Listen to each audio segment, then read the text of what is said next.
గత 2 రోజులుగా మొన్న గణతంత్ర దినోత్సవం రోజు ముఖ్యమంత్రి రేవంత్ రెడ్డి గారు పబ్లిక్ అటెన్షన్ డైవర్ట్ చేయడం కొరకు వారు దావోస్ వెళ్ళి వచ్చిన తర్వాత అక్కడ దాకా వెళ్ళి ఈడికి వచ్చి ప్రజలకు ఏం చెప్పాలో అర్థం కాక జనవరి 26వ తారీఖు నాడు టక్ టక్ టక్ మని మెసేజ్లు వచ్చి రైతు భరోసా పైసలు రైతులందరి అకౌంట్లలో పడతాయని చెప్పినాం.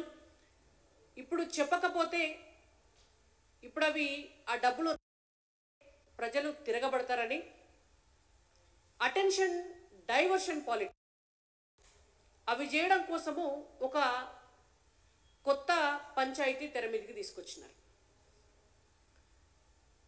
కేంద్ర ప్రభుత్వం అనౌన్స్ చేసినటువంటి జాతీయ అవార్డుల్లో ఈ రాష్ట్రంలో ఉన్నటువంటి అధికారంలో ఉన్నటువంటి కాంగ్రెస్ పార్టీ ప్రభుత్వం సిఫార్సు చేసినటువంటి పేర్లను కేంద్ర ప్రభుత్వం పరిగణించబడలేదు.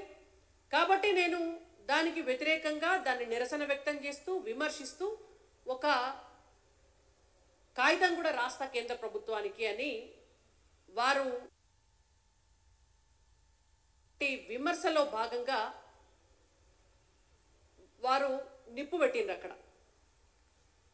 అక్కడ కట్ చేస్తే భారతీయ జనతా పార్టీ పూర్వాధ్యక్షులు ప్రస్తుత కేంద్ర హోంశాఖ సహాయ మంత్రి బండి సంజయ్ గారు వారు మాట్లాడినటువంటి మాటలకు కౌంటర్గా నిన్న భారతీయ జనతా పార్టీ స్టేట్ ఆఫీస్లో వారు వివరణ ఇవ్వటం జరిగింది. దానికి కాంగ్రెస్ పార్టీ నాయకులంతా కూడా నిన్న మధ్యాహ్నం నుంచి షురూ చేసిర్రు. మొత్తం తెలంగాణలో దిష్టి బొమ్మలు దహనం చేసుడు, సోషల్ మీడియాలో తిట్టుడు, వాళ్ళ పార్టీ ఆఫీస్లో ఒక 10 ప్రెస్ కాన్ఫరెన్సులు పెట్టుడు, ఇదంతా కాంగ్రెస్ పార్టీ చేస్తున్నటువంటి అంశం. అసలు ఇవాళ మేము అడుగుతున్నాం, మొదలు పెట్టింది ఎవరు? నిప్పు పెట్టి అగ్గి రాజేసింది ఎవరు? కాంగ్రెస్ పార్టీకి ఈ అంశం వెనుకాల ఉన్నటువంటి హిడెన్ ఎజెండా ఏంటిది? ఇది ప్రజలు గమనించాల్సినటువంటి అవసరం ఉన్నది. రేవంత్ రెడ్డి గారు చాలా స్పష్టంగా చాలా సూటిగా మాట్లాడుకుంటూ పద్మ అవార్డుల్లో గద్దర్ గారికి ఎందుకు ఇవ్వలేదు, నేను ప్రపోజ్ చేసినా అన్నారు. పద్మ అవార్డుల్లో అందశ్రీ గారికి ఎందుకు ఇవ్వలేదు, నేను ప్రపోజ్ చేసినా అన్నారు. పద్మ అవార్డుల్లో గోరటి వెంకన్న గారికి ఎందుకు ఇవ్వలేదు, నేను ప్రపోజ్ చేసినా అన్నారు. ఎందుకు మీరు కేవలం ఒక 3 దళిత బిడ్డల పేర్లనే తీసుకున్నారు? మీరు ప్రపోజ్ చేసినటువంటి లిస్టులో ఇతర సామాజిక వర్గానికి చెందినటువంటి ఇతర బిడ్డలు లేరా? కేవలం 3 దళిత బిడ్డల పేర్లను తీసుకొని విమర్శ చేయడం వెనుక రేవంత్ రెడ్డి గారి హిడెన్ ఎజెండా ఏంటిది? అది మా సూటి ప్రశ్న. ఎందుకు మీకున్నటువంటి హిడెన్ ఎజెండా ఏంటిది అంటే, మందకృష్ణ మాదిగ గారికి భారతీయ జనతా పార్టీ ఆధ్వర్యంలో ఉన్నటువంటి కేంద్ర ప్రభుత్వం వారికి పద్మశ్రీ అవార్డు ఇచ్చింది కాబట్టి ఓర్చుకోలేనటువంటి కాంగ్రెస్ ప్రభుత్వం ఈ తెలంగాణ రాష్ట్రంలో ఉన్నటువంటి ఈ తెలుగు రాష్ట్రాల్లో ఉన్నటువంటి దళిత బిడ్డల్లో మాదిగ సామాజిక వర్గం మాల సామాజిక వర్గానికి సంబంధించినటువంటి సోదరుల్లో విభేదాలు సృష్టించి వాళ్ళ మధ్య చిచ్చు రేపాలనేటువంటి ఒక దురుద్దేశంతో దళితులను భారతీయ జనతా పార్టీకి దూరం చేయాలనేటువంటి ఉద్దేశంతో ఒక హిడెన్ ఎజెండా పెట్టుకొని ఇవాళ రేవంత్ రెడ్డి గారు ఈ నిప్పు రాజేసింది.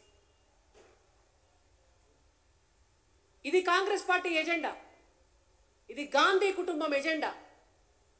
పార్లమెంటు ఎన్నికల ముందు భారతీయ జనతా పార్టీకి ఓటేస్తే మొత్తం రాజ్యాంగాన్ని మార్చేస్తారు వాళ్ళ అధికారంలోకి వస్తే, ఎస్సీ రిజర్వేషన్లను రద్దు చేస్తారు వాళ్ళ అధికారంలోకి వస్తే అని చెప్పి దేశమంతా కూడా ఓ బైబిల్ని పట్టుకొని తిరిగినట్టు, ఓ భగవద్గీతను పట్టుకొని తిరిగినట్టు, రాజ్యాంగాన్ని చేతులు పట్టుకొని తిరిగి ఆ రాజ్యాంగంలో ఏం రాసుంటారో కూడా తెలియని రాహుల్ గాంధీ గారు ఒక అబద్ధపు ప్రచారంతో దళిత బిడ్డలను భయభ్రాంతులకు గురి చేసినారు. వాళ్ళ ఆటలు సాగలే. వాళ్ళ ఆనాడు దళిత బిడ్డలను మోసం చేసి కొన్ని సీట్లు గెలుచుకోగలిగినారేమో, బీజేపీకి కొంత ఓటు బ్యాంకును తగ్గించగలిగినారేమో, కానీ మళ్ళీ భారతీయ జనతా పార్టీ 3వసారి అధికారంలోకి వచ్చిన తర్వాత అదే దళిత బిడ్డలు నిజం తెలుసుకున్నారు. ఇవాళ 3వసారి అధికారంలోకి వచ్చిన తర్వాత కూడా ఎక్కడ భారతీయ జనతా పార్టీ రాజ్యాంగాన్ని మార్చలేదు, ఎక్కడ రిజర్వేషన్ రిజర్వేషన్లకు వ్యతిరేకంగా ఎటువంటి నిర్ణయం తీసుకోలేదు. పైపెచ్చు తెలుగు రాష్ట్రాల నుంచి తెలంగాణ బిడ్డగా మందకృష్ణ మాదిగ గారు ఆయన ఒక సిద్ధాంతాన్ని ఎంచుకొని, ఒక ఎజెండాని ఎంచుకొని ఎస్సీ వర్గీకరణ కోసం ప్రతి క్షణం కూడా పోరాటం చేసుకుంటూ వారి వర్గీకరణ కోసం ఆనాడు ఎన్నికల సమయంలో నరేంద్ర మోడీ గారు వారికి ఇచ్చినటువంటి మాటను నిలబెట్టుకుంటూ దాని ప్రాసెస్ను కూడా నడిపిస్తున్నటువంటి పార్టీ భారతీయ జనతా పార్టీ. ఇచ్చినటువంటి మాటకు కట్టుబడేటువంటి పార్టీ భారతీయ జనతా పార్టీ. అటువంటి భారతీయ జనతా పార్టీ మందకృష్ణ మాదిగ గారికి ఒక అవార్డు బీజేపీ ఆధ్వర్యంలో ఉన్నటువంటి కేంద్ర ప్రభుత్వం ఒక జాతీయ అవార్డు ఇస్తే ఎక్కడ మొత్తం దళిత బిడ్డలంతా బీజేపీ వైపుకు పోతారు అని చెప్పి మీరు అదే దళిత బిడ్డలలో ఇవాళ చిచ్చుపెట్టే ప్రయత్నం చేస్తున్నారు.